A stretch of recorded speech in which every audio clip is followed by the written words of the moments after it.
This is Jake with a really interesting show today.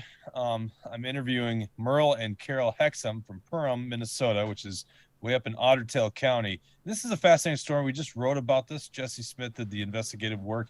It's a fascinating thing. You can go to actionforliberty.com to read the article. So first of all, Merle and Carol, thanks for joining me. Thank you. Thank you for having us. All right, so let's talk about your story because it's really fascinating. First off, Carol, this is your first time, or 2020 was your first time voting. Do I have that correct? Yep, for President Trump, yes. Because you're a Brazilian immigrant and you did it the legal way and all that stuff, right?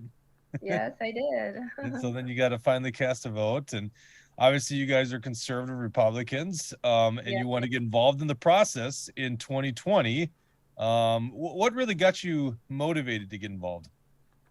Both of us are, well, after the 2020 election, it was like stolen, and then everyone was telling us we need to get involved like locally. So we decided like caucus, which will be our first time like last year to sign up for caucus and be delegate and do whatever we needed to do as good citizens. And then from there, things just went like just got worse and worse and worse. And then we say, wow, the corruption is not only in St. Paul and Washington, it starts like locally. So that's when we start finding out that there's local corruption too. All right, let's get into this. So in Minnesota, anyone can go to a caucus of a party they're choosing. You guys obviously chose to go to the Republican Party, and up there it's run by the Otter Tail County Republicans. So they organize as a county party unit. Obviously, the Minnesota GOP is the large part of the party statewide, but you guys had a caucus that you attended, which is precinct level, although sometimes they bring a bunch of precincts together, which I think happened in your case. And you meet on February 1st. This is the first chance to get in part of the process. It's state mandated that parties do it on that date. Anyone can attend 7 o'clock. What did you experience when you went to your caucus in 2022? I'd been to caucuses before. I'd only went beyond that to the county one time, but it was pretty much similar to normal, other than when we walked in, we were given a slate of delegates for Rasmussen to, we were supposed to vote for these people on the slate. Well, I didn't have any intentions of doing so, but yeah, everything was set up basically for him. And you're referring to Jordan Rasmussen, who was a state rep on the area and then became a state senator. What was it about Jordan Rasmussen that made you not want to be a part of that team? Well, I'd kind of watched how he had been governing, and seems like he's a big government type guy, bring home the bacon type of thing, not reduce government, but continue expanding government. Mm-hmm. Yeah. Okay, so obviously you didn't get on board, but you know, anyone is able to organize and get involved in the process and bring people to the caucus. But we wrote in our story, and I think we interviewed you and many other delegates up there about some corruption that happened tonight. So what did you guys find out? I shouldn't say even the night of, but immediately following the caucus. As far as the corruption, when we found out going into the Otter Tail County Convention, which was the 19th of March, about a month and a half later, we found out that they had added delegates to the list after caucus night. Now, we're pretty green at this. We didn't realize that you couldn't do that, but then looking at the Constitution, you're not able to do that. So then at the county convention, when it was brought up, somebody went to the floor and announced that these delegates had been added and alternates. And immediately Tommy Miracle runs to the microphone and made a motion to end all discussion on that. Well, we write about Tommy Miracle in the article at actionforliberty.com. Tommy is what's been described to us by many people we interviewed as the local kingmaker. He's also known, I think, statewide as one of the gentlemen behind the Jobs Coalition, which is what the Rhino establishment uses to basically get rid of conservatives in the primary and get their establishment picked people. So corruption was discovered. It was brought to the attention above just the Otter Tail County. I think it even went up to the party. Was there anybody held accountable for it? No. What had happened is we brought it to the attention of the state.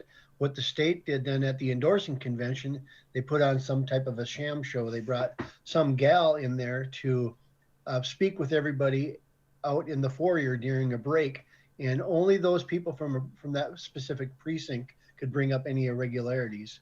So if my neighboring precinct had discrepancies and I knew it based upon the photos that were taken the night of the caucus versus the credential list that they used, I wasn't able to say anything, nor anybody else from that. So it was just a sham show to make it look like they were doing it. If they wanted to do something, they would have did a complete audit.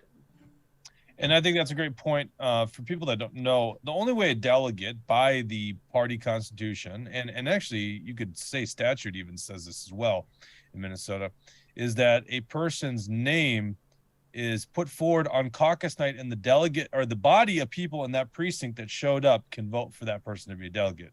So in other words, what you're saying is somebody was added after the fact and they were never voted on, which means it's an illegal delegate, but they were added in. Now we've seen this a lot. We wrote about this extensively in Morrison County. I've seen this in my past in my own. I've been in a couple party units in the past, and I've seen this practice happen before. Sometimes it's done just to beef up the numbers of an establishment candidate, and I would assume that's what you guys saw happening here. Is that correct? Yeah. Yeah. And that's the case of Jordan Rasmussen. Right. In our county, you said sometimes precincts meet together. Yeah. In our county, we had 92 precincts. And so we had 5 different locations of meetings. Of those 5 locations, we had access to photos that were sent into the state of the actual delegates and alternates that were signed up that night. And so out of those 30 precincts that were examined, we found 26 discrepancies. Later on, as they continue to look at it, they found more, but 26 out of 30. So we don't know how many that would have been out of 92. It was close to 1 per precinct. It could have been 80, 90 people added for all we know, because they never released the other precincts. So eventually those delegates determine who becomes the endorsed candidate of GOP. And because of what you allege is some cheating and corruption, and the party never solved that, you have an endorsing convention, which you had mentioned, and Jordan Rasmussen wins the endorsement. So a bunch of people didn't like those results. There was a candidate, Nathan Miller, who ran for the Senate against him and actually did pretty well in the primary. And the way I always look at the primary is if corruption, the nice thing about a primary in Minnesota is if there's corruption in an endorsement process, at least there is another way to overcome that. And that's really the functioning of the primary, in my opinion, is that the party doesn't have the ultimate say. The people can. So you guys ended up supporting Nathan Miller in the primary. Is that correct? And an endorsement. He ran for endorsing too. Sure. Yep. Yeah, we did. Yeah, Okay, we supported them. And it seems like that's when things started to deteriorate with you guys in the Otter Tail County GOP, is because you didn't support the endorsed candidate. Do I have that correct? That's correct. Afterwards, the next BPOU meeting after the endorsement convention, we brought up, or after the county convention, I should say, we brought up the discrepancies. We wanted to have an audit done independently, and they refused to. They didn't even want to talk about it, but we kind of bullied our way in and talked about it anyway. But after that, then they didn't.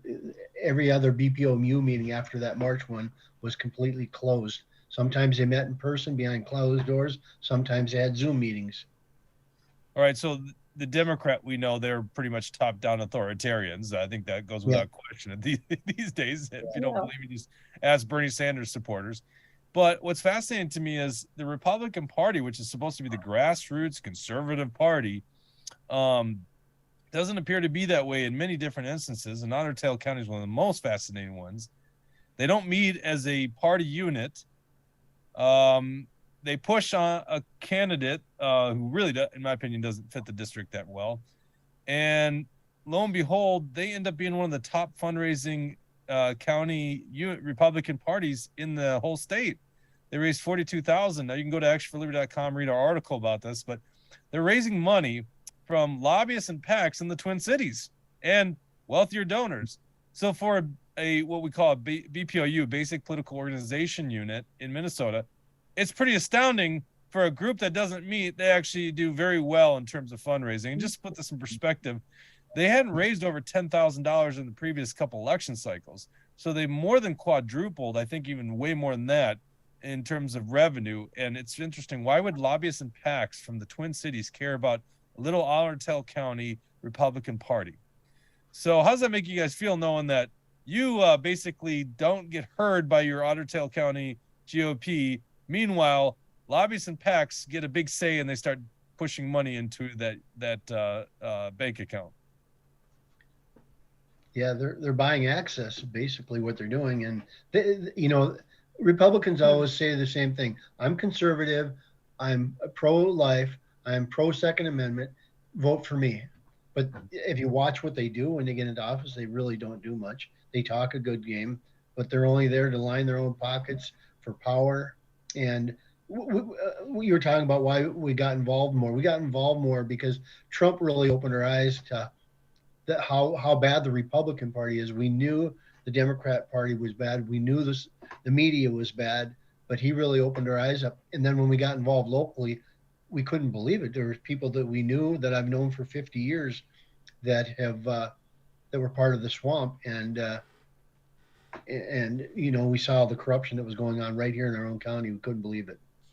Yeah, and we've seen this on a handful of what they call, once again, BPOUs, which is just your local Republican Party unit.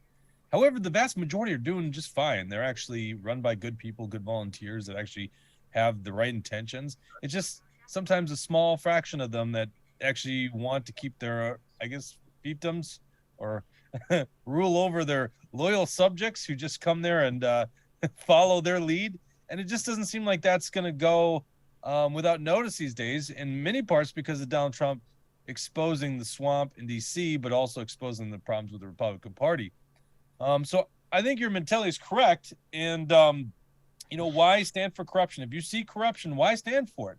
Exactly. But the party doesn't see it that way. Do they? They want you to just get on board and support their candidate, let bygones be bygones. And Carol, there's a video, actually it's not a video, it's an audio, but you put it on YouTube, that's with a, I think an exec council member with the GOP from Congressional District 7. Tell us a little bit about that conversation. Well, after the primary, we decided, Mr. Nathan Miller, he decided to go for a write-in candidate, and they always relate to him as a third-party candidate and stuff. I mean, he's a Republican. He's a duly elected delegate. So I saw that letter that the local Republican Party had posted on Facebook. So we have had like many events that we have a group called Caravan of Patriots. So we had like many events, and he would attend these events. So he always pretend to be nice, and you know, even said this once in a while that he supports Nathan and stuff like that. So he was the only chair that I knew that attended our event. So that's why I had called him. My intention was never to record that, but you know, like, okay, like I'm going to record Bill. No, it was never my intention. So I was speaking to him, and then finally I said, oh, I should record it, just listen afterwards to see what he said. So, I mean, I've never thought that he would reveal the stuff that he revealed, you know, and it just proved that the Republican Party is just as corrupt as the Democratic Party, because when I had asked him about what about integrity, what about transparency, doesn't that matter? And he said, you would mention, no, we can't have like a perfect election. The winning is important for now. So we need to wait for him to win, and then afterwards we can go after him. So I questioned him, why do you want to go after a person when they're already won? You just avoid a corrupt person from entering the government. You don't vote for them and then, I mean, expect them to do good. That's not the way, at least I think it works that way. So that's how that conversation started. And it just proved that the Republican Party, I mean, they don't have the will of we the people. No, that's a fair point. Yeah. Yeah, and the idea that we just sweep this under the rug and don't worry about it, but when you see corruption, you should stand against it, right? Yes. You see this often in just any kind of large organization, certainly when it comes to politics, to sweep it under the rug and hush, hush, right? Oh, yeah. You So don't understand how it goes. I mean, it's too much right. for your mind. You know, you don't know what you're saying, or it's, yeah. So I'd like to add the reason why we called him. In our Senate district, it's made up of 5 different counties, and Bill Nichols was he's the chair of the Wilkin County BPOU, and just before that, the 5 county BPOU chairs all signed a letter saying that we're supporting the endorsed candidates, Jordan Rasmussen and a couple other ones, and they're the duly elected or endorsed candidates. And anybody who says otherwise is basically spewing lies, and they're helping the Democrats to win.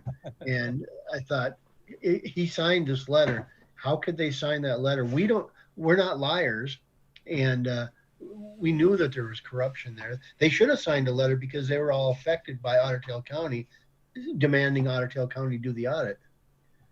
Yeah, what's really interesting is I love how they throw the Democrats out there. It's like, we have to be better than the Democrats, right? Yeah, right. We can't stand for corruption. That's the Democratic Party. And look at their agenda. It's so radical. It's so bad. It's going to destroy Minnesota.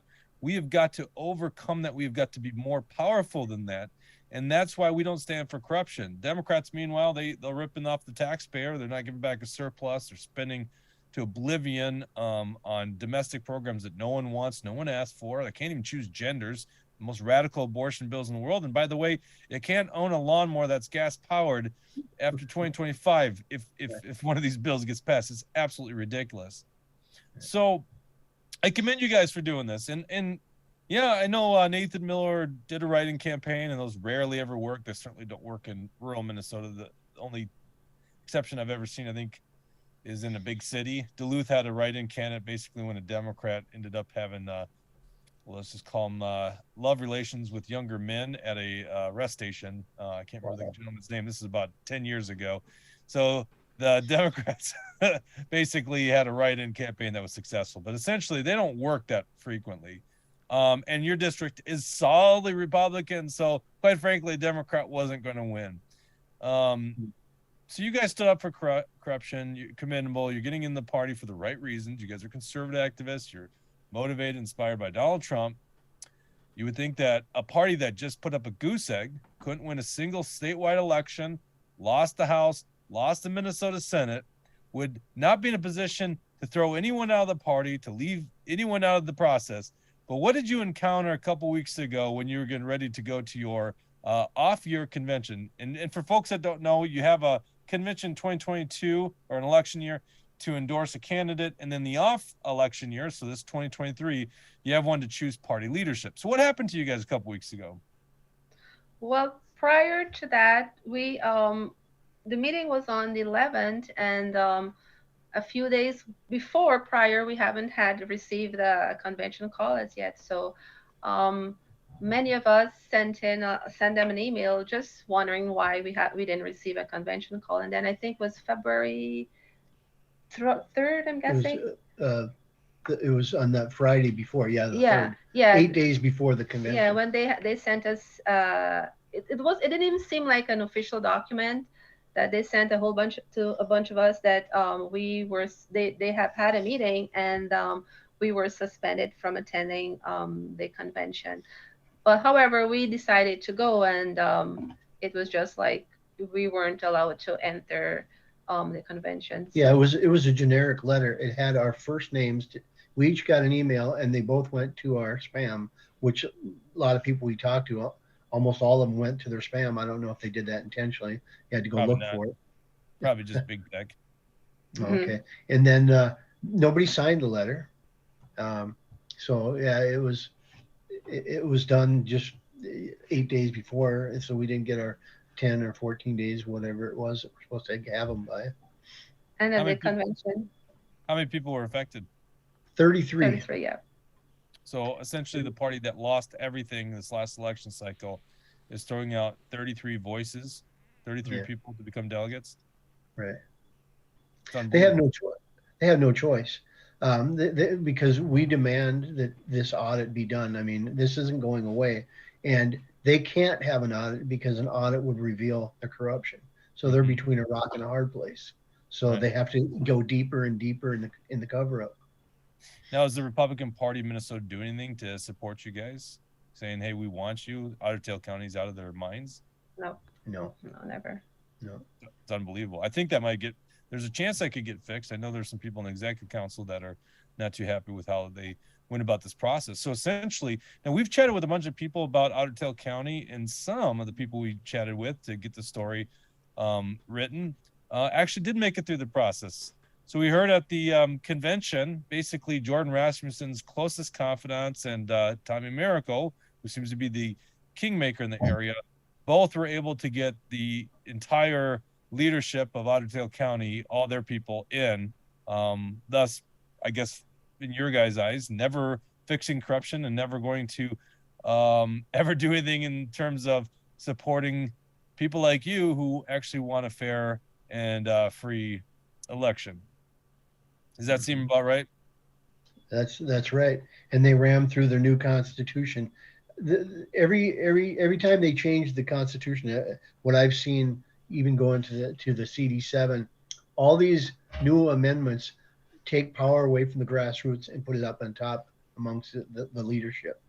Constitutions like specifically our federal one was meant to restrict the government, not us. And that's what they're doing. They're doing the exact opposite of what our Constitution was.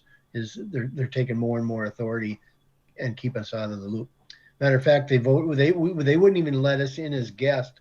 They voted on that before they even seated the alternates. And I heard they were going to try to charge kids as a guest fee to attend the caucuses or the convention. Do you know if that's correct? No, it was free. It was free. Yeah. Okay, all right. And that might just not have been true. Yeah, so, that's yeah. Yeah, that's true. Yeah, I didn't validate that one. That's why actually this was me live validating it. I wanted to see if that was true because I was like, that's ridiculous. Two teenagers. Two teenagers just went in there. They were able to enter. Yeah. Well, I think the big travesty that I see from my angle is that you guys are conservatives. You do the right thing. You try to root out corruption. You were duly elected, meaning people in your precinct who associate with the Republican Party, the most grassroots of grassroots, decided on February 1st of 2022 that they wanted you to be a delegate. So who on earth are these people to think that they can tell you can no longer be a delegate, participate in the process? That is a top-down approach. That is the Democrat Party approach. It's anti-democratic, by the way, despite the Democrats acting like they're democratic. It's anti-democratic, and it's just completely wrong. So I see this as a huge infringement on your right as a duly elected delegate chosen by the people to participate in the process.